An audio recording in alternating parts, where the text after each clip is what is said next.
سورۃ القارعہ، یہ وہ انداز ہے الحاقہ ملحاقہ والا۔ بسم اللہ الرحمن الرحیم، القارعہ ملقارعہ وما ادراک ملقارعہ، وہ کھڑکھڑانے والی۔ وہ کیا ہے وہ کھڑکھڑانے والی؟ قرع کہتے ہیں دروازے پر آ کر زور زور سے کچھ مکے مار رہا ہے دروازہ کھلوانے کے لیے، کسی نے سنا نہیں ہے مار رہا ہے، قارع قرع یہ ہے۔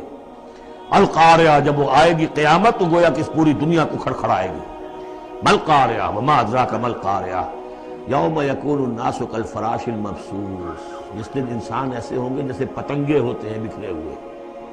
وتکون الجبال کالعہن المنفوش، اور پہاڑ ایسے ہو جائیں گے جیسے روئی یا اون ہو دھنکی ہوئی۔ فاما من ثقلت موازینہ، تو پھر جن لوگوں کے نیکیوں کے پلڑے بھاری ہوں گے۔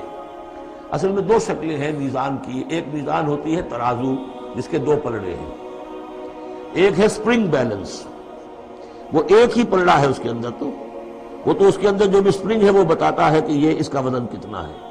تو دو رائے ہیں، ایک تو یہ ہے کہ موازین سے مراد یہ کہ صرف نیکی کا وزن کیا جائے گا اور دیکھا جائے گا وہ ریکویزٹ لیول تک ہے یا نہیں، تو اس کی جو موزون ہے نیکیوں کے موازین وہ اگر بھاری ہے ایک معیار ہوگا، اور معیار بھی ہوگا ہر شخص کا انڈیویجول، لا نکلف اللہ نفسا الا وسعہا۔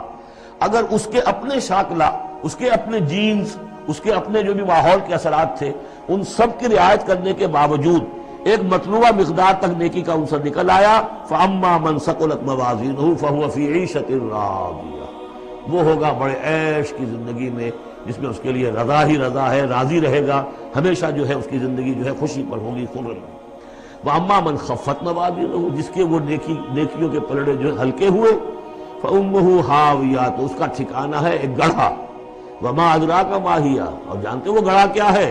نارٌ حامیہ، آگ ہے دہکتی ہوئی۔ اللہم اجرنا من النار، یا مجیرو یا مجیرو یا مجیر۔